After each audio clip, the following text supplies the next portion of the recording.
so much that I haven't remembered. I just need to actually do it. um, Sorry about that. Where was I? Oh, so um, I ended up naming the Whitefish Killer because I was so mad at it, and I was not smart enough to think of a better name. Um, so the next day I went to school, went about my whole day again, got home, only to find out that Killer had died. And I said, serves him right, probably from indigestion. So, um, that is, really, yeah, I really don't have many other really good pet stories. I mean, my dog, she suffered from social anxiety and depression, so she always had really bad diarrhea everywhere. But, um, not really. Oh, you know what? She, when she was a pup, she would, um, sneak into my room, and I had a lot of Barbie dolls and Polly Pockets growing up. Those were the things growing up for me. And if I wasn't careful and if I left any dolls out, she wouldn't chew on any part of the dolls but their toes and their fingers. She only wanted their toes and the fingers. So all my toys that I left out by accident were missing their toes and their fingers, or had bite marks on their toes and fingers. Um, we also had to be careful with uh, my grandfather used to give my brother and I keyboards. Um, and if we had the cords too low to the ground, she would chew on the cords of the keyboards. But other than that, those are really the only real um, pet stories I have. Um, yeah, I grew up in a really. Oh, you have a funny story. Okay.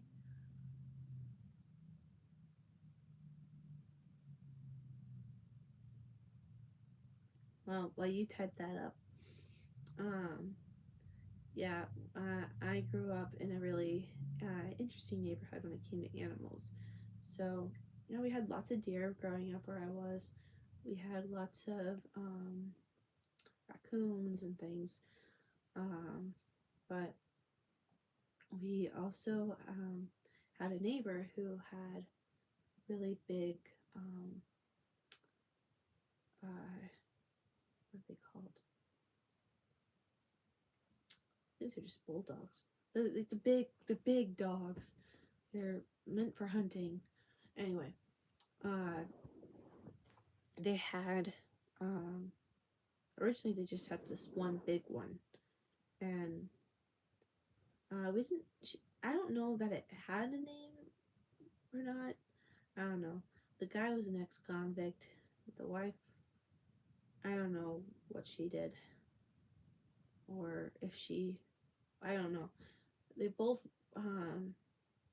had gone to prison, and both had been released, and met each other afterwards, got married, and had lived in the house for many years. Like, I don't know how long they lived there for, but they were not the safest of people.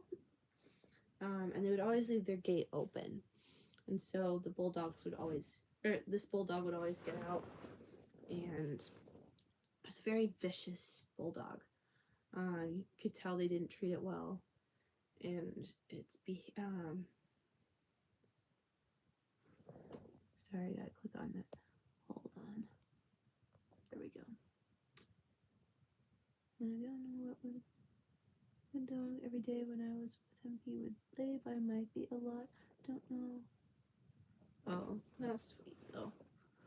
Um, no, so this dog, she would, yeah, she would wander into our yard a lot, and always leave messes, and just she was, but she was a really aggressive dog, like highly aggressive, wasn't treated well by her owners, and like it displayed in her behavior towards anyone around her.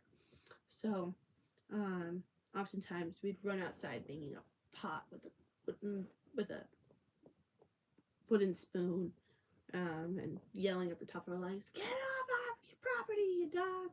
Trying to get the dog off. And then,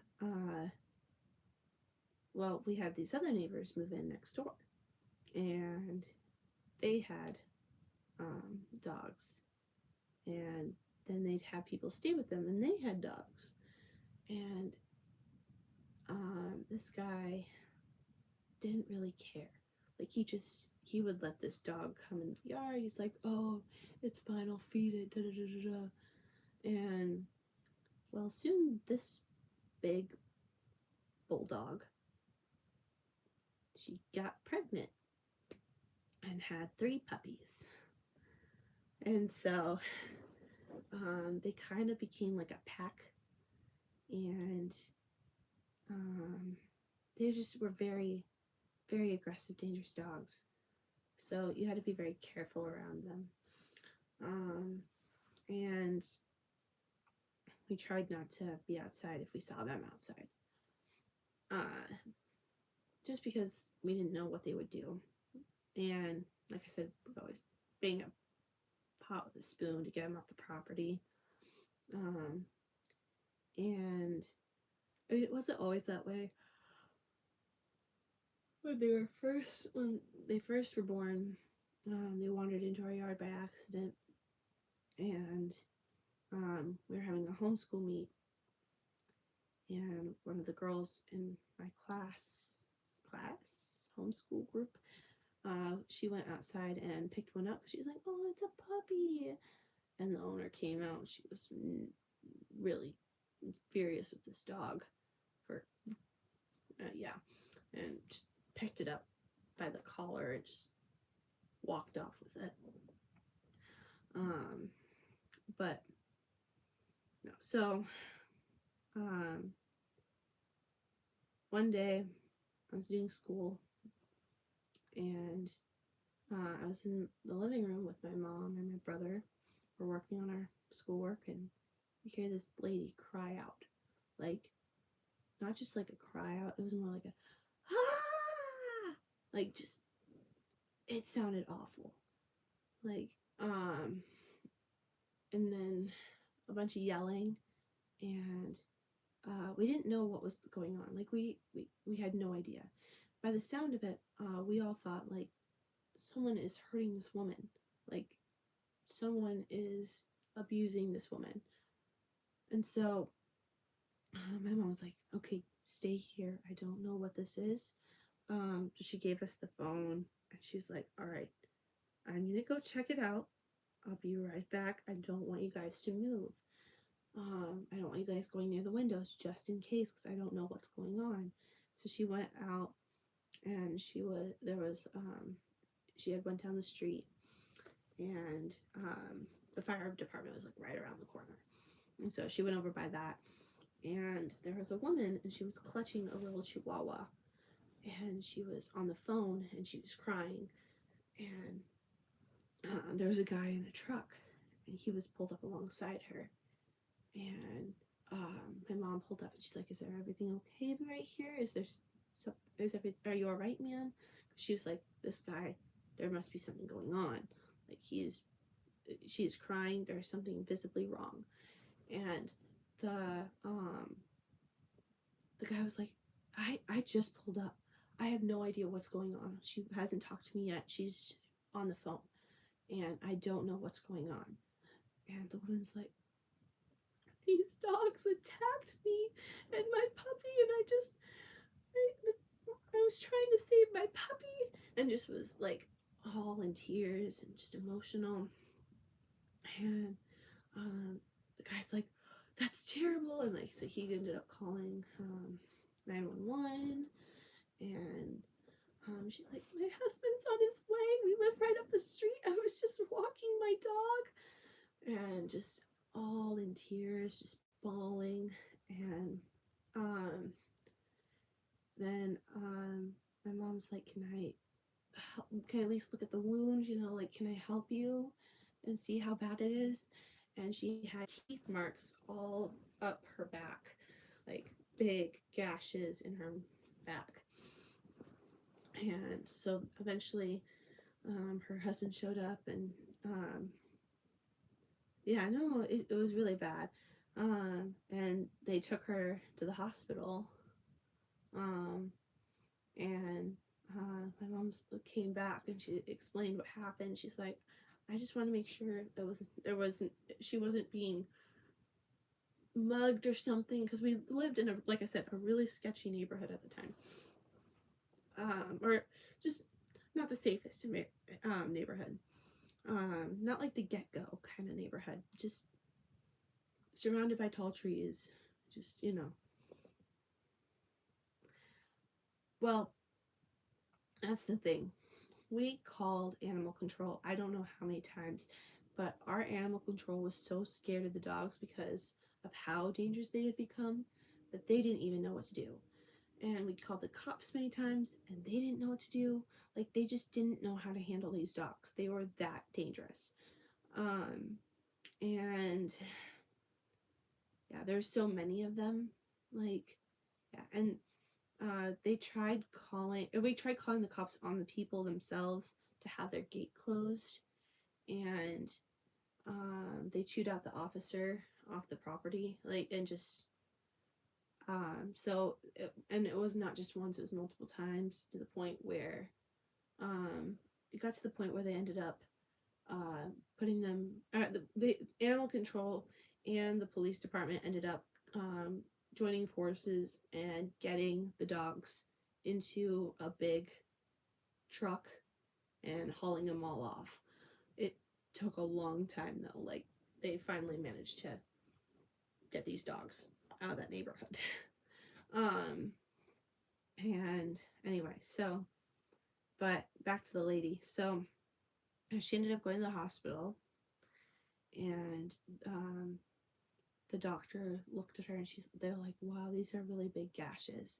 And she goes, yeah, I was attacked by dogs, like really attacked, to the point where I am in a lot of pain. Like, she was like, this isn't just like a little bite mark, this is like gashes, like they went deep into my back and with their teeth. And the doctor goes, you said dogs did this? And she's like, yeah, like these big dogs. And the doctor goes, um well, I'm not going to report this then, because I don't support animals being put down. Yes, she did that. Or this doctor did this to this woman. And she goes, what? Are you kidding me? Don't you? This is me. I have literal giant mouth marks on my back from a dog. And you're not going to report it. Like, you're not going to. So she ended up taking this doctor to court later on and winning the case. But yeah, so um but we ended up running into her later, which is how we heard the rest of the story, because she lived, like I said, right down the street, and she was doing a garage sale. So that's how we ended up finding out the rest of the story. But yeah, and then after that happened, so this is still before animal control and the police department joined forces to collect the dogs. Um, the We had another incident where a boy was riding his bike to the school, which is down the street from my place at the time too. So um, yeah, it was a long trek, and one of the dogs started chasing him, and one of the neighbor on my other side, who disapproved of the dogs and what the neighbor on the other side was doing, uh, he came out chasing it, and he's like, he had brought out his gun because he's like, I'm not taking any chances. It's either the boy's life or the dog's life, and if I had to choose one or the other, it's gonna be the dog or the dog's life. That's going. He's like, I'm going to protect the child, and so he had chased the dog and got the dog away from the boy, but he said he regrets having not fired, or at least at the time he had said that. But because he goes, we've already had one incident, we don't need another. And so that was the last case before he ended up calling the cops and animal control, and that was the last time they had any incidences with the dog the dogs, because they didn't want to take it any further, they didn't want to risk it any further. So that's the neighborhood I grew up in. Doesn't that sound fun and adventurous? So I don't know, how would you have handled that? Like, if your own neighborhood police watch and your own animal control for your designated area are too scared to handle their job because their job is too risky, like, how would you handle it? Like, it's their job. Anyway, so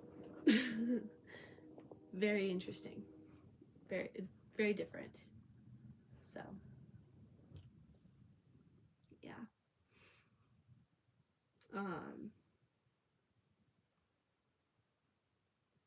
So I don't think I could ever go with that.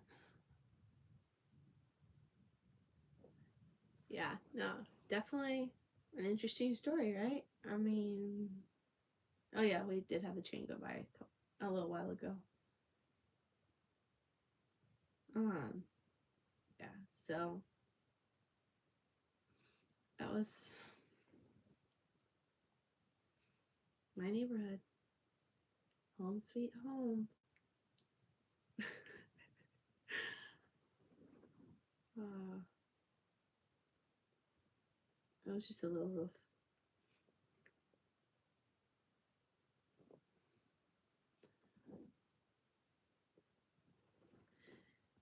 Yeah.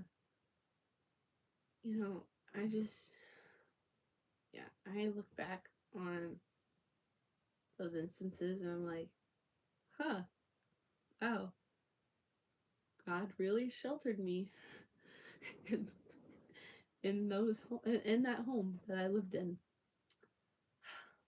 17 years, 16 and a half years. I grew up in that. Well, okay, hold on. So I moved in. So almost 10 years I lived there. Yeah.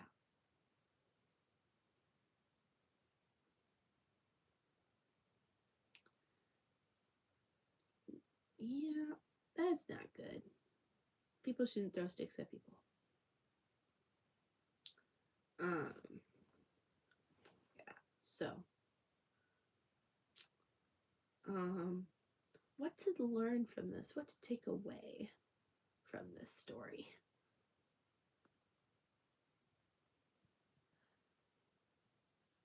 Hmm.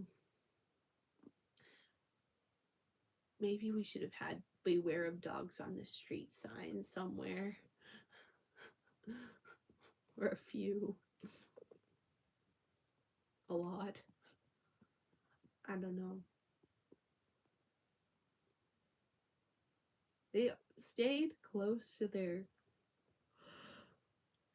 home. It's not like they went off farther than the street itself, but it was like that was their spot, was the neighborhood street. Um, and we didn't have a really good fence at the time either.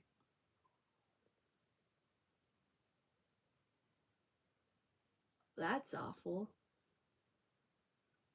I've never been run over by a bike, but I've had my fingers rolled over by a scooter.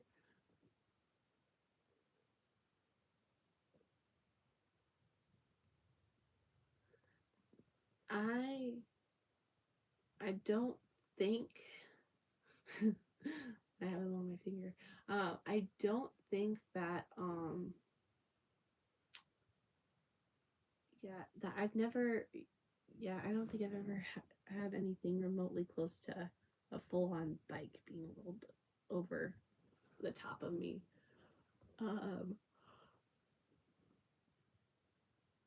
you know, I haven't had a whole lot of traumatic injuries in my lifetime.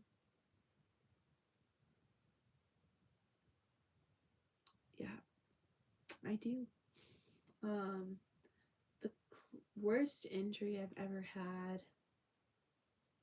um, I went down a hill with my bike and the pedal came up,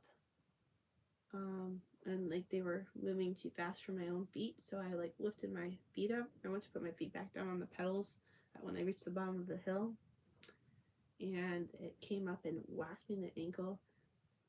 Yeah.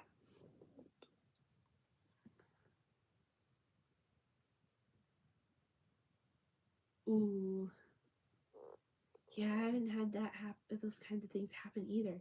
See, um, I've watched my family members all get hurt.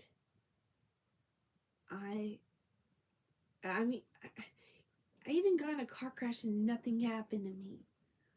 Okay, I had bruises and sticker bushes, but he's still here. Nothing ever interesting ever happens to me. I make it sound like a bad thing. Mostly. That's true. No, I just get the colds. Mm,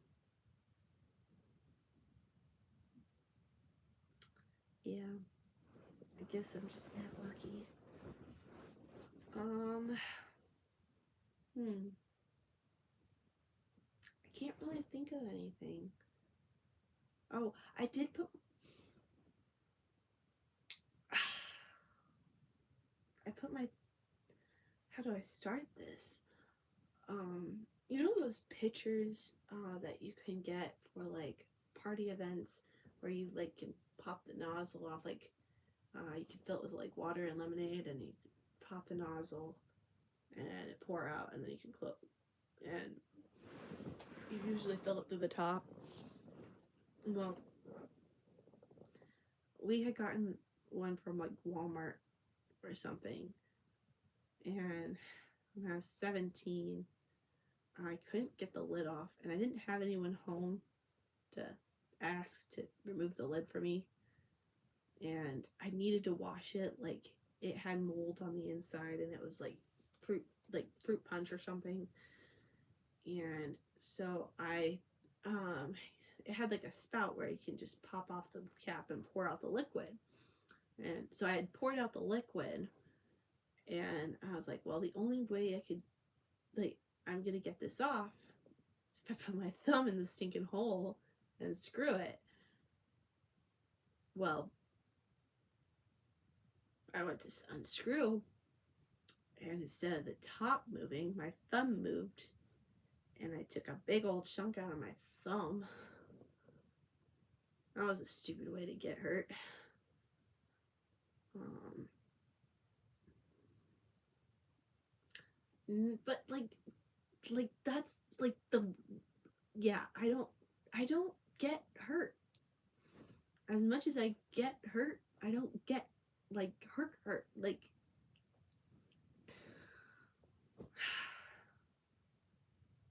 Magic. Definitely have some sort of guardian angel over me. Mm-hmm.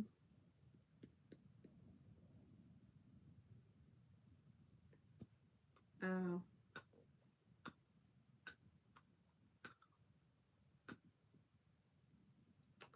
so yeah.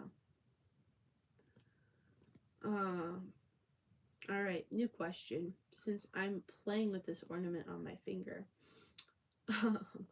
are y'all the types to set up for Christmas before Thanksgiving or after Thanksgiving? Do you have to wait until Thanksgiving meal has been had before you can even put up the tree? Or does it just go straight up as soon as Halloween's over?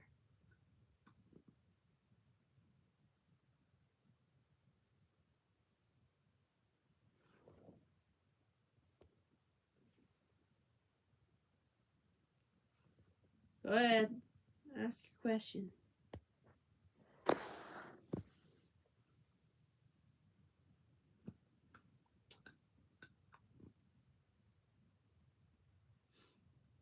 I see. I'd be the type who'd be like, "All right, Christmas stuff going up," because I like to do things and I like to have pretty decorations when people come over. Um, but I also have family members who live under my roof who are the polar opposite. And I'm like, it's not Thanksgiving yet. My dad keeps turning off the Christmas music. My sister keeps turning it on and he keeps turning it off. It's kind of funny.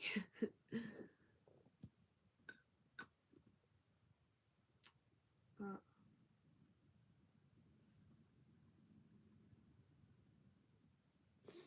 I like my ankle socks. If it's really cold and snowy, and I'm like, I need more coverage over my feet, then I'll go for fuzzy.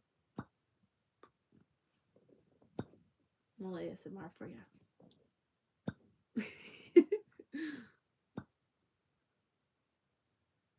That's a good, nice pop, too.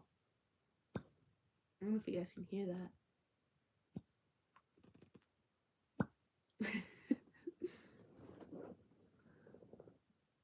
So, yeah, Ashton, I'm not gonna lie. I was trying to guess what was inside the envelope. Because, I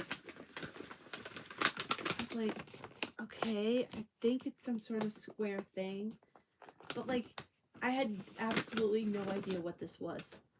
I was trying to guess, and I was like, I have absolutely no clue. So, yeah, it's definitely a square something. Well, I didn't feel the head. I could only feel, this portion of him. So, yeah. Good morning. Yeah, I can't stop yawning. And my throat, I had, after I had my tacos earlier, I just, you know, they were a little thick going down. But it still tasted amazing. Anyway. Oh, here we go again. Yeah. Well, this is fun. I hope you all enjoyed my stories.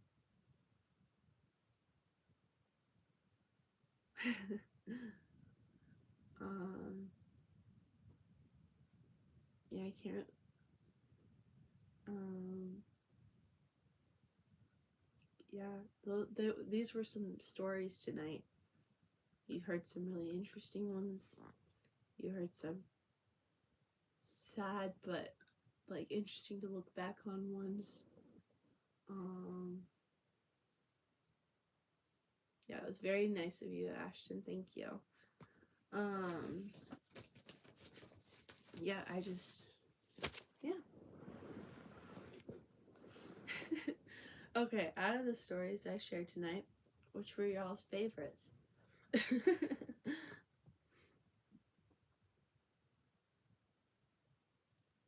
Or which one left the most impression on you? Ah, shucks. No problem. Thanks for watching, Ashton.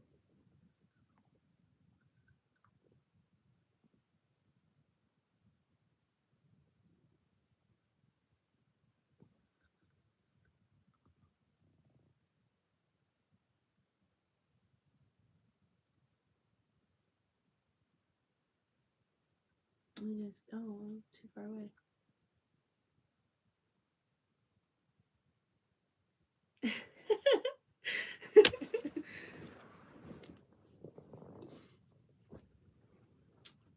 She was proud to live that long. She lived a good, proud, long life. I don't know.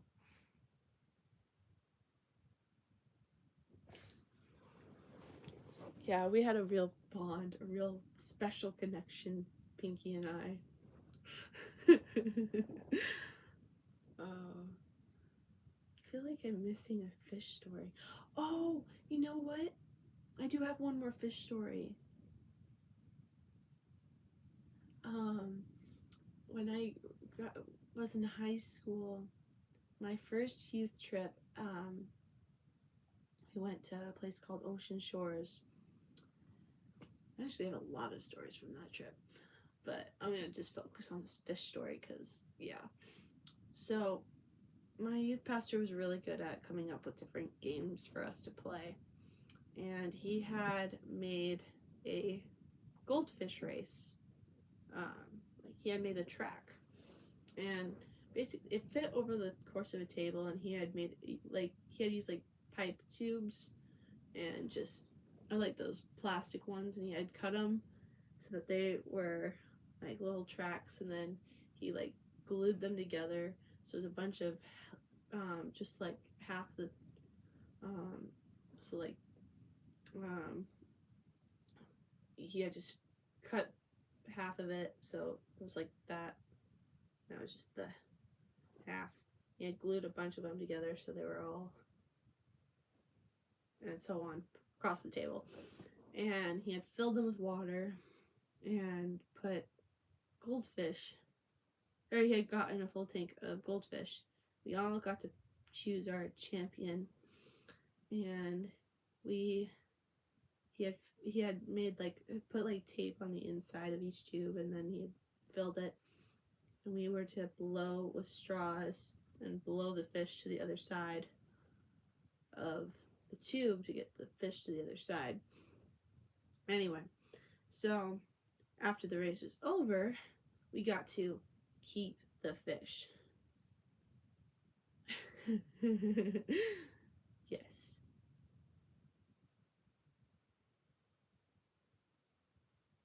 Oh, I'm glad you got to see it this time. I'm sorry I wasn't able to do it with you watching the last couple times. I'm glad you got to see this one.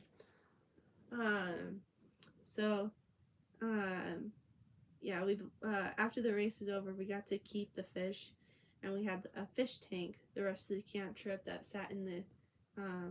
We had like a little mini. We had two kitchens. We had the main kitchen, and we had like a mini side kitchen. Um, and the fish were kept in the tank, and we didn't have any fish feed. Like we didn't have anything, so we were like, well, what can we feed the fish? And the lady who was cooking all the food, she had bought couple of extra lettuce bags,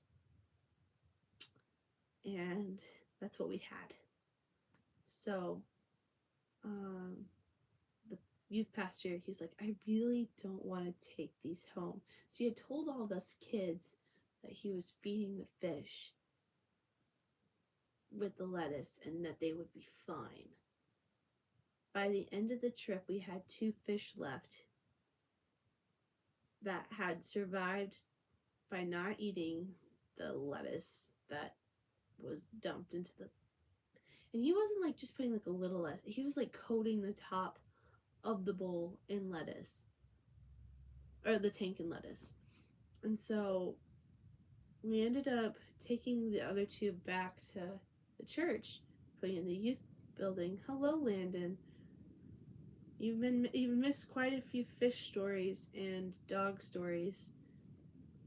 Um, we're talking, yeah. So I was just telling a story about how a youth pastor of mine brought or had us do fish races for a youth trip, and so we got to take the fish we were supposedly going to take the fish home, and then he poisoned majority of the fish with lettuce. So we took the lettuce, or the lettuce. We took the last two fish and we took them back to the youth building, and um, they lived like maybe 2 more days after that, and then by the end of the next day or the second day they were gone. So that was something else. But yeah, I will be saving so I had to break up this live stream into two parts. So I'll be saving both of these. So if you want to go back and watch either one of my story filled videos for this live stream, you can. I shared a lot of them.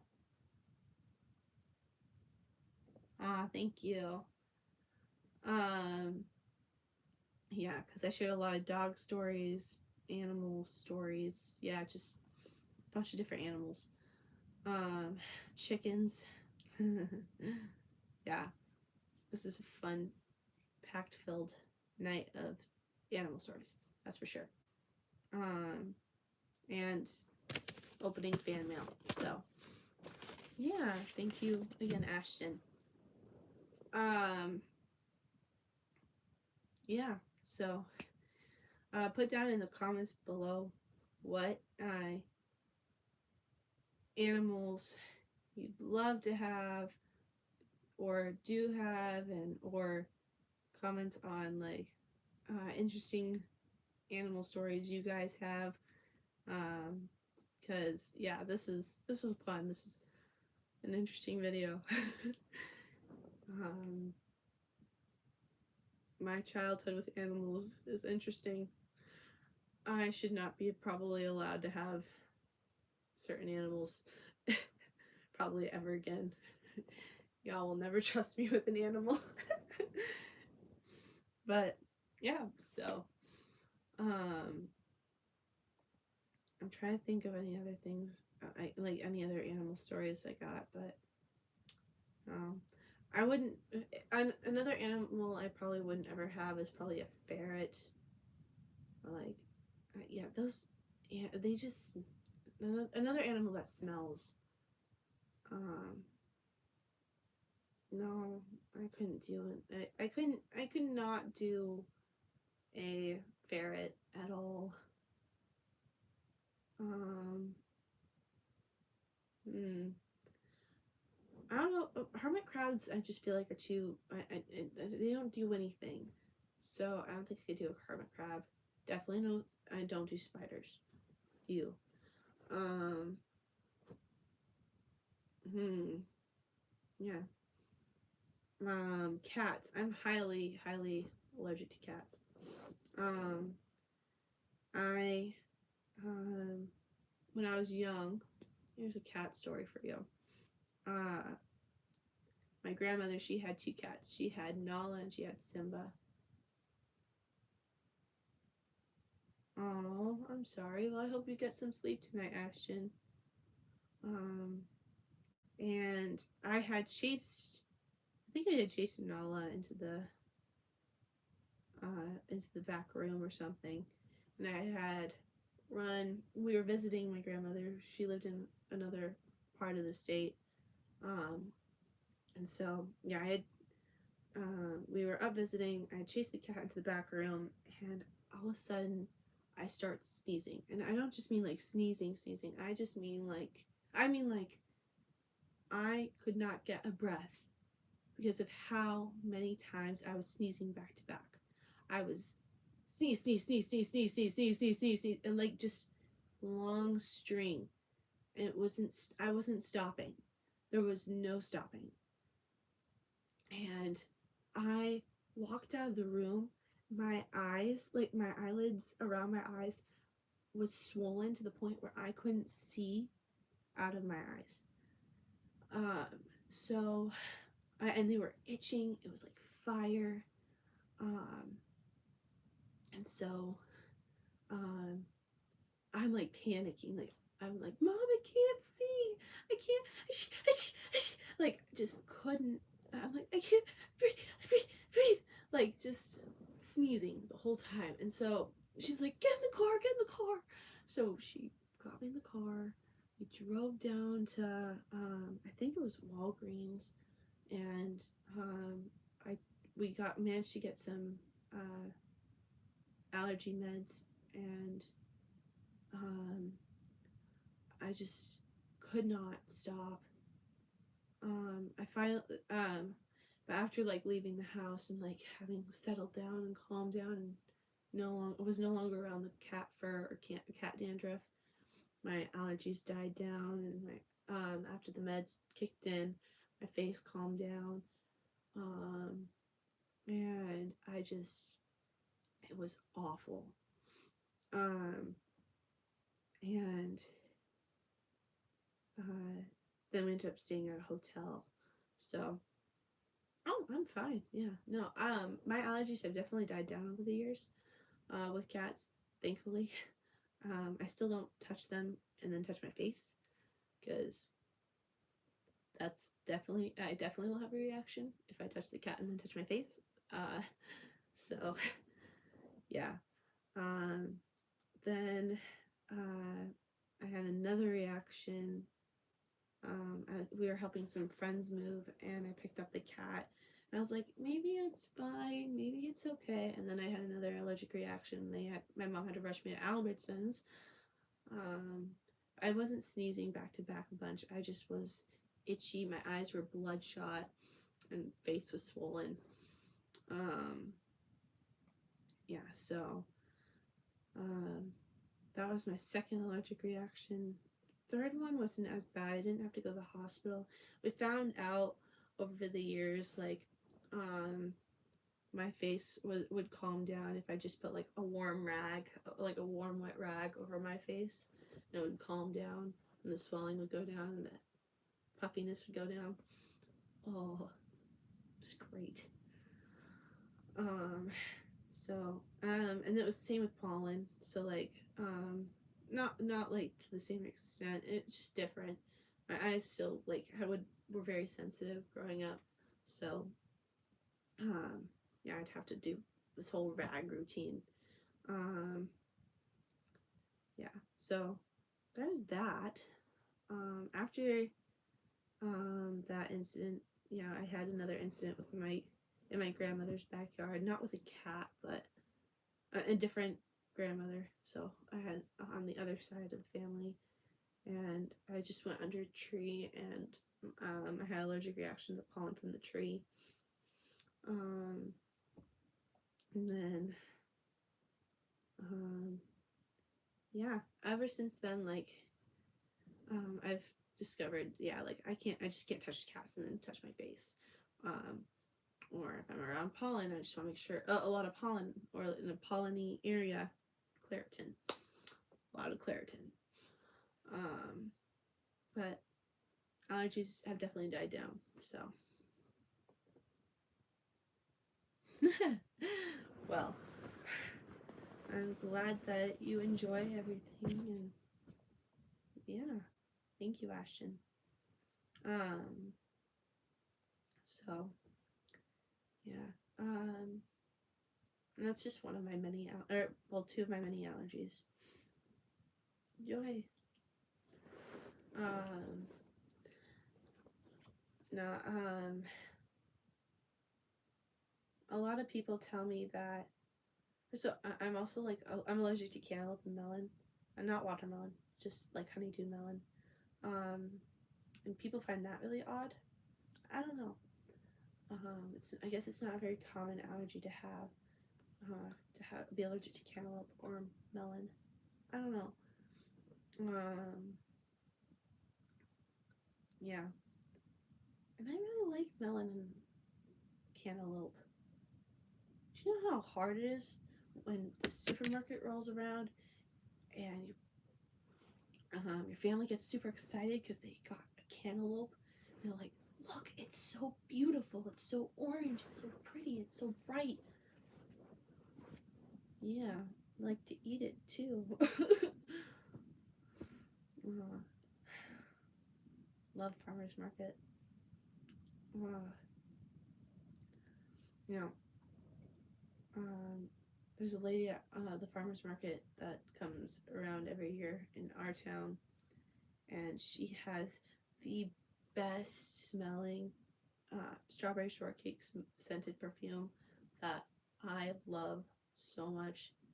I like uh, whenever she's in town, I stock up. It's my favorite perfume smell that I've ever smelled. I just love it. Um, and she also does jewelry.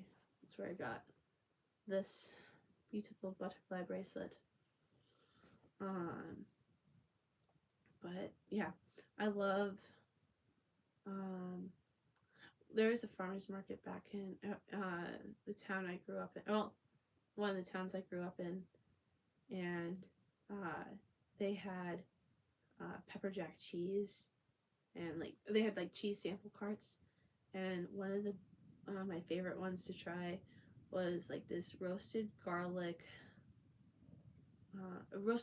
pepper cheese or something like that.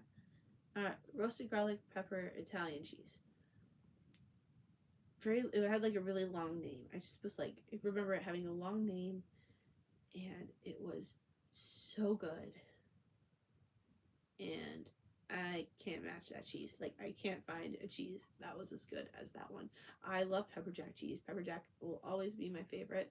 Um, I mean, not to the same extent because can't find that other cheese, but oh, this cheese, this roasted garlic pepper Italian cheese was so good.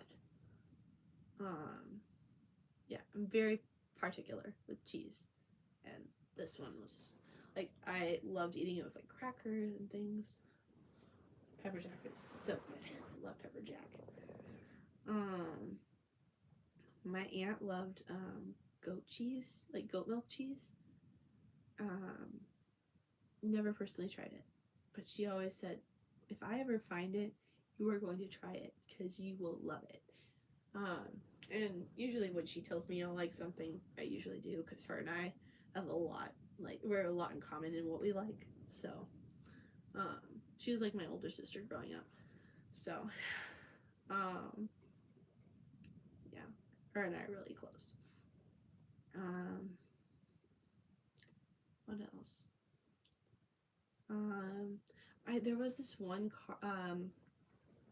stand that uh, they had these butterfly necklaces, and for a while I was like, I want one of these necklaces. They are stunning. And I was like, do you have this color? Da da da da da.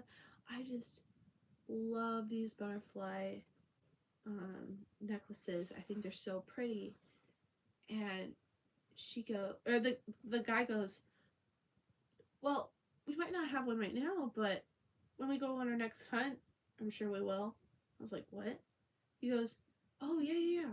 We go up on this mountain peak and we collect them and then we make them into necklaces. And I was like, oh, I was so like, it just like, I just was like, I looked at all the necklaces and I looked at them, looked at the necklaces, and I was like, I can't wear them now. So I never ended up getting one. So, yeah, I was like, the poor butterflies. Um, I was like, no wonder they're stunning, they're real.